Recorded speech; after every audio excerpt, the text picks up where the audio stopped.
Bismillahirrahmanirrahim. Apa kabar sahabat Ram semuanya? Alhamdulillah kita berjumpa lagi, dan kita inginnya selalu merayakan kemeriahan hati kita dengan terus menerus berzikir kepada Allah, mengingat dosa-dosa, dan merevitalisasinya dengan sebuah ganti amal ibadah yang memadai, yang bisa kita banggakan di hadapan Allah. Nah, tidak terasa lagi kita akan memasuki tahun baru Hijriah kita, dan tentu tak ayal lagi biasanya ada sebagian dari saudara kita yang menampakkan sebuah fenomena perayaan yang mana biasanya dilakukan sebagaimana orang yang berpesta, yaitu misalkan dengan kembang api, makan-makan, menyalakan lilin, dan macam-macam tata cara peringatan yang terus dari waktu ke waktu disesuaikan dengan tuntutan zaman, yang membuat situasinya lebih happening.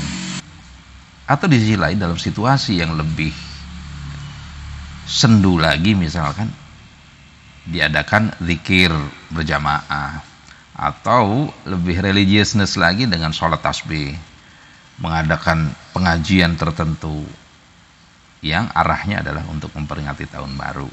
Ada baiknya kita periksa hal-hal yang demikian ini, apakah itu dicontohkan sesuai dengan sunnah sebagaimana yang Rasulullah didik kepada Abu Bakar, Umar, Utsman, dan Ali, serta sahabat lainnya, juga para tabi'in serta ulama sesudahnya. Kita yakin akan sulit didapatkan keterangan yang sahih tentang hal itu, karena yang memeriahkan tahun baru Hijriah itu sebenarnya adalah ingin menandingi tahun baru Masehi yang dirayakan oleh orang Nasrani. Tentu kalau itu dasarnya, ini sebuah penyerupaan yang oleh Rasul sangat dihindari. Secara gamblang Rasulullah SAW bersabda, "Man tasyabaha biqaumin fahuwa minhum." Barang siapa yang menyerupai suatu kaum, maka dia termasuk bagian dari mereka. Bahkan kalau kita tadi dalam acara itu ada acara makan-makan, tentang makan pun Allah mengaturnya dalam Al-Quran di berbagai macam ayat. Di Al-Baqarah 168, 172, An-Nahl 114 sampai 115, surat Toha 81, surat Al-Mu'minun 51. Tujuan makan-makan adalah tidak boleh lepas dari peribadatan. Adapun kalau menyangkut ibadah adalah tentu dasarnya harus pada dalil yang memerintahkannya. Ikhwati iman yang berbahagia, sahabat Risalah Al-Muslimun, tentu bila kita melakukan suatu amalan yang kita arahkan, yang kita pikirkan sebagai sesuatu ibadah atau sebagai sesuatu yang kita persembahkan dalam penghambaan kepada Allah, tentu kita harus tahu tentang hukum asal dari ibadah, bahwa al-aslu fil ibadati al-man'u, hukum asal dari ibadah adalah dilarang, atau al-aslu fil ibadati tahrim, hukum asal ibadah adalah haram, sampai adanya dalil yang memerintahkannya. Itu pokok dalam sesuatu. Ini adalah satu alarm sistem yang kita pasang pada koridor-koridor jalan dalam rangkaian ibadah kita. Atau Rasulullah memberikan suatu panduan pada kita, man amila amalan laisa alaihi amruna fahuwa raddun. Kita sudah sangat akrab dengan ini. Barang siapa melakukan suatu amalan yang bukan berasal dari kami, maka amalan tersebut tertolak. Demikian juga Rasulullah sinar blitz, memberikan suatu peringatan terus kepada kita. Atau rotary lamp, patroli mobil polisi itu kalau kita mau berpikir begitu, yang dari sinar lampu itu memberikan suatu peringatan seolah-olah. Kata Rasulullah, fa inna khairul hadithi kitabullah, sesungguhnya sebaik-baik perkataan itu kitabullah, wa khairul huda Muhammadin, dan sebaik-baiknya petunjuk adalah petunjuk Muhammad sallallahu alaihi wasallam. Syarrul umur muhdatsatuha, sejelek-jelek perkara adalah perkara agama yang diada-adakan. Maka setiap perkara agama yang diada-adakan tentu itu disebut bid'ah. Tiap bid'ah itu adalah sesat. Kanal besar yang mewadahi tentang detail amalan-amalan sebagaimana tadi yang sudah disebutkan, semangatnya adalah bagaimana kita bisa memiliki simplifikasi dari ajaran yang demikian lengkap di Islam itu. Simplifikasinya adalah wa ma atakumur rasulu fakhudhuhu apa yang diberikan Rasul kepadamu, maka terimalah. Demikian Allah memberikan batasan kepada kita. Wa ma nahakum anhu fantahu, dan apa yang dilarangnya, yang dilarang Rasul bagi kita, fantahu, tinggalkanlah. Al-Hasyr ayat 7. Jadi tentu tidak ada punya ruangan kita untuk mengarang, menambah-nambah, membuat suatu kreativitas ibadah, itu tentu terhalang kita untuk masuk dalam wilayah itu.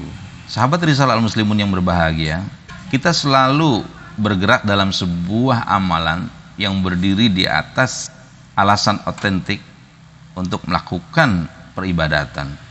Kita selalu menimbang tentang realitas yang ada dengan kerangka dalil, kerangka hujjah, untuk mendapatkan realitas yang benar dari sebuah peribadatan dengan melakukan atau mengikuti sebuah analisis yang memadai, sehingga ibadah kita akan membuat rasa kita tenang, damai, dan tentram yang menghantarkan kita pada surganya Allah. Karena kita sudah dididik sebagai orang yang beriman itu tidak terlalu kagetan dan terpengaruh oleh sesuatu yang datangnya bukan dari Islam. Jadi kita harus sensitif. Karena apa? Karena kita yakin bahwa dalam kepribadian Islam itu terdapat sebuah nilai-nilai kebaikan serta kebahagiaan yang bukan hanya di dunia saja, tapi dunia sampai akhirat. Kalau hanya sampai di dunia saja, tentu ini tidak mengantarkan pada hakikat ibadah sebenarnya. Oleh karenanya kita akan berhati-hati terhadap berbagai cara dan pola hidup yang tidak jelas sandaran dalilnya. Nah, sikap hati-hati ini diwujudkan dengan banyaknya nalar kritis yang wajar, yang normal, macam acara dan upacara-upacara yang dilakukan oleh umat Islam. Meskipun dikemas dengan nama dan istilah Arab yang Islami misalkan, tentu kita tidak begitu saja menerimanya. Hal inilah keunggulan dan keistimewaan umat Islam yang senantiasa terasah, tidak hanya sekedar berpegang pada filosofis di luar Islam, sosiologis kajiannya di luar Islam. Ketika itu yang terjadi, ya tentu kita akan kerepotan mendapatkan bangunan utuh yang sesungguhnya tentang ajaran agama Islam yang terus akan dijaga, dan kita salah satu penjaganya. Nah, bagaimanakah dengan saudara kita yang menghususkan saum di akhir bulan Dzulhijjah dan di awal Muharram, yaitu tahun baru Hijriyah?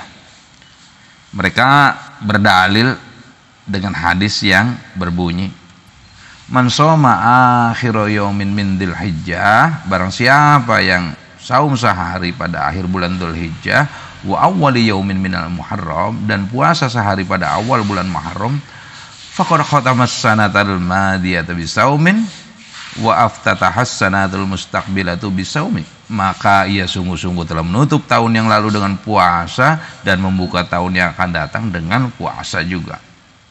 Ja'alallahu lahu kafaratun hamsina sanatan, dan Allah telah menjadikan kafarat atau penutup dosanya selama 50 tahun. Kalau memang ini dasarnya, mari kita lihat para ahli pemeriksa hadis, dan di antaranya dalam kitab Tartib Al-Mawdu'at, Imam Az-Zahabi mengatakan bahwa adalah Al-Juwaybiri dan gurunya Wahab bin Wahab yang meriwayatkan hadis ini adalah tukang pemalsu hadis. Demikian pun dalam kitab Al-Fawaid Al-Majmu'ah, Imam Asy-Syaukani mengatakan dua perawi ini tadi adalah pendusta. Juga kalau kita lihat Ibnu Al-Jauzi juga dalam kitabnya Mawdu'ah juga mengatakan hal yang sama tentang Al-Juwaybiri dan Wahab bin Wahab yang meriwayatkan hadis ini seorang pendusta dan pemalsu hadis. Jadi kesimpulannya, saum awal dan akhir tahun, yaitu akhir Dzulhijjah dan awal Muharram, itu lemah, tidak bisa dijadikan dalil untuk amalan, sehingga tidak perlu kita melakukannya. Itulah sebenarnya keberuntungan kita sebagai umat Islam yang selalu diajar dan dijaga keotentikan ajaran agama kita untuk mendapatkan alasan yang benar tentang apa yang realitas terbentuk di masyarakat dengan kesejajaran hukum yang ada, hingga kita terhindar dari gerusan zaman yang selalu menjadikan Islam ini menjadi sebuah puing reruntuhan ajaran, sebagaimana nasib agama-agama lain yang dicampur tangani oleh tangan-tangan manusia, para pemuka-pemuka agamanya, berdasarkan akal dan pikiran semata. Mudah-mudahan apa yang disampaikan ini menjadi pemotretan ulang untuk mendapatkan identitas yang asli, hal-hal yang terkait tentang perayaan Tahun Baru 1 Muharram yang jelas tidak diajarkan dalam ajaran agama kita. Aku qouli hadza wa astaghfirullah li wa lakum. Assalamualaikum warahmatullahi wabarakatuh. Isn't spring your favorite season? Watching the flowers bloom right up out of the ground, watching the snow melt down. Boy, you made a winter time, but spring is my joy. It's got me feeling so glad. The days are breezy. You're in the mood to say hello and smile. Feeling the goodness in style. You made a winter time, but spring is my joy. It's something special, and you are heart. It makes you glad to be